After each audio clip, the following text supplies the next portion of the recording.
In the small seaside town of Ravenshore, life moved at a predictable pace. The mornings belonged to fishermen casting their nets, and the evenings were claimed by the glow of lanterns in the town square. For as long as anyone could remember, the lighthouse had stood as the town's silent guardian, its steady beam ensuring safe passage for ships navigating the perilous coastline. Among the townsfolk was Elliot, a 23-year-old who preferred observing life to living it. An artist by inclination, Elliot spent hours sketching the lighthouse, its steadfast light a comforting symbol in his otherwise uneventful life. He had no desire to carry the weight of responsibility. Why complicate things? He would say, shrugging off the advice of his father, Thomas. In his quiet resistance, Elliot was like the protagonist from The Alchemist, who believed that the secret of happiness is to see all the marvels of the world and never to forget the drops of oil on the spoon.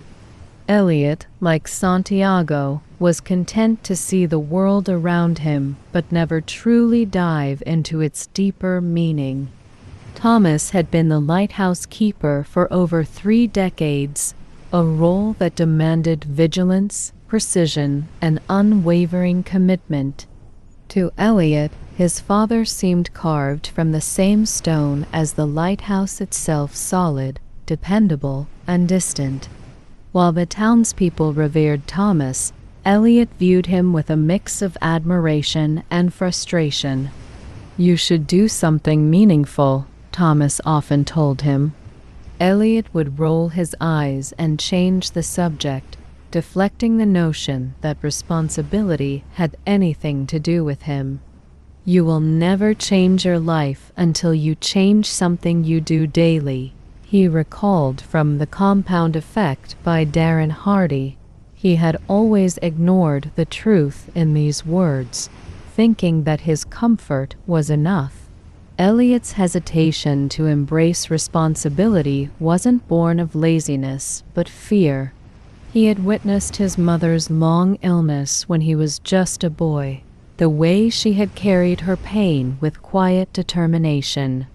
He had tried to help, but his small acts of support always seemed inadequate. When she passed, Elliot felt as though he had failed her. Since then, he avoided situations that might demand too much of him. Why take on burdens if failure was the only outcome? He remembered a line from The Power of Now by Eckhart Tolle. "Fear is pain arising from the anticipation of pain." In that fear, Elliot had built walls around himself, choosing the comfort of avoidance rather than the pain of growth. One evening, the tranquility of Ravenshore was shattered as storm clouds rolled in. The horizon turned an ominous shade of black, and the air grew heavy with electricity. Villagers scurried to secure their homes while the wind began to howl.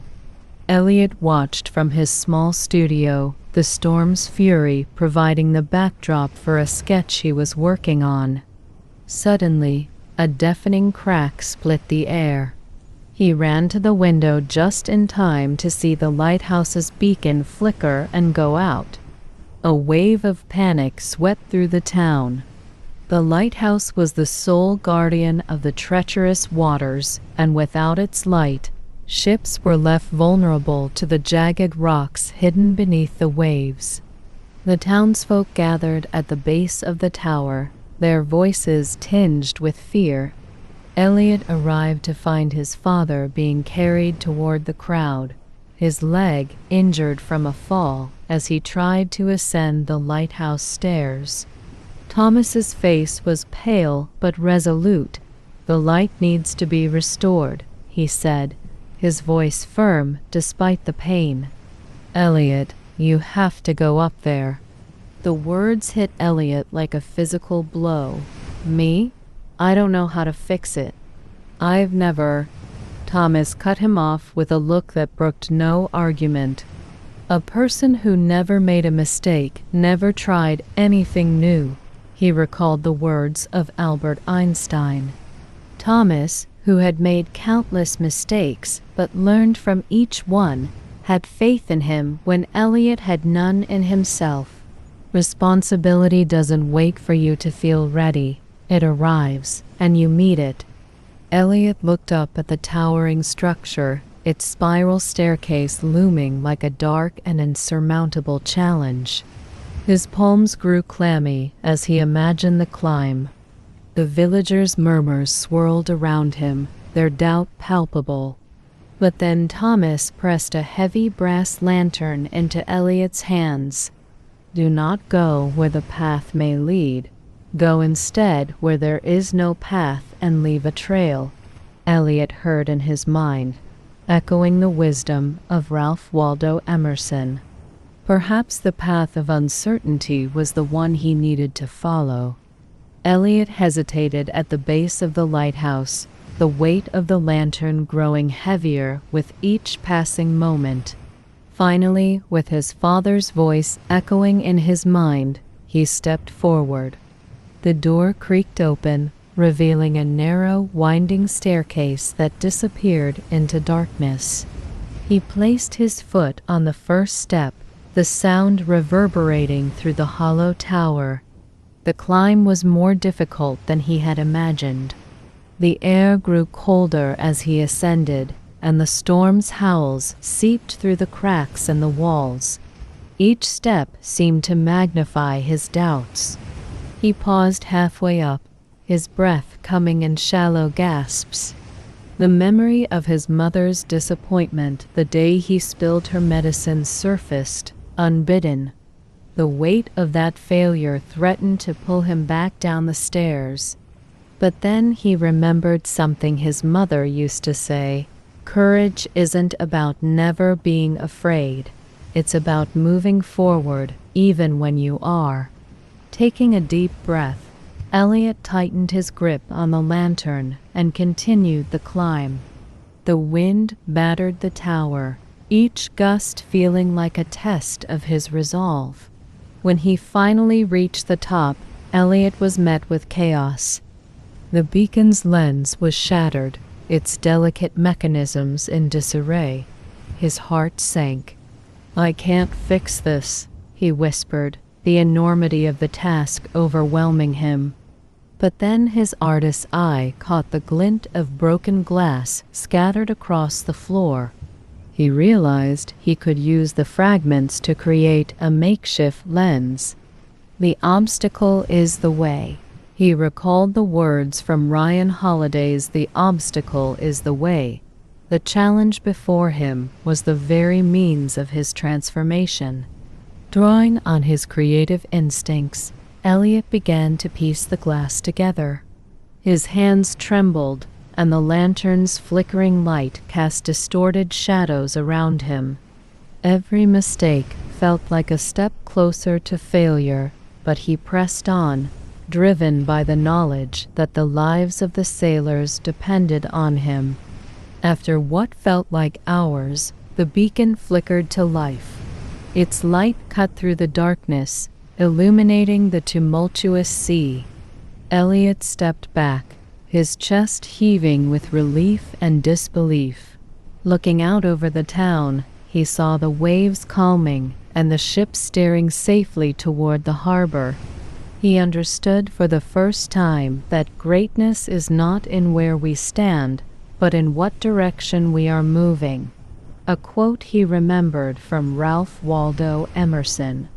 As he descended the stairs, lantern in hand, the storm began to subside.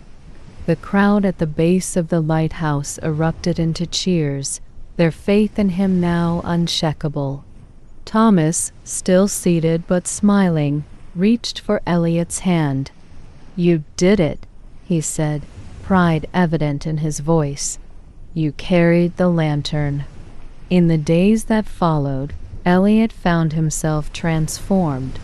He took on his father's role as the lighthouse keeper, learning the intricacies of its machinery and embracing the responsibility of guiding others. The sketches he once created for leisure now carried deeper meaning, each one a reflection of his journey. Life is 10% what happens to us and 90% how we react to it, he reflected, recalling the wisdom of Charles R. Swindoll. His reaction to the storm had reshaped his destiny. Years later, Elliot stood at the base of the lighthouse with his own son, a curious boy who eyed the old brass lantern. "What's so special about this?" the boy asked, lifting it with effort. Elliot smiled, resting a hand on his son's shoulder. "It's heavy," he said, "but you'd be surprised at how strong you are when you have to carry it." And with that, the lantern passed to the next generation, its weight a symbol of a responsibility embraced, a light carried, and a journey fulfilled.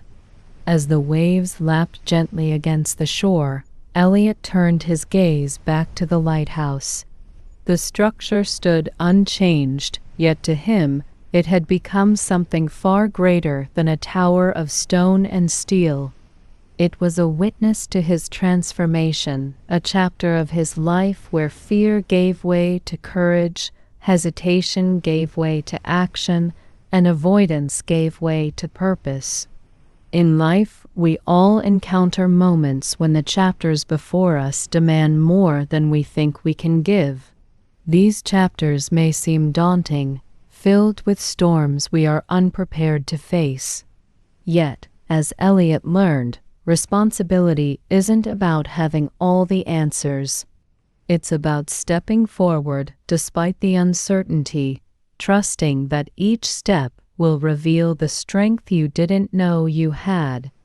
The chapter of taking responsibility is a pivotal one in every journey. It teaches us that growth comes not from comfort, but from carrying the weight of what truly matters. And just like a lighthouse guiding ships through the darkest nights, the light we ignite when we take responsibility becomes a beacon not only for ourselves, but for those around us.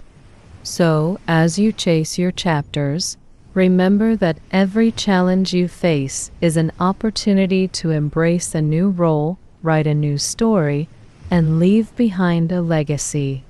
Whether you're climbing the staircase of your own metaphorical lighthouse or carrying a heavy lantern through life's storms, know this: the light you kindle in these moments has the power to illuminate far more than you can imagine. Chase your chapters with courage. Embrace the heavy lanterns of life, for it is in these moments that the most profound stories are written, the stories that shape not just who we are, but who we become.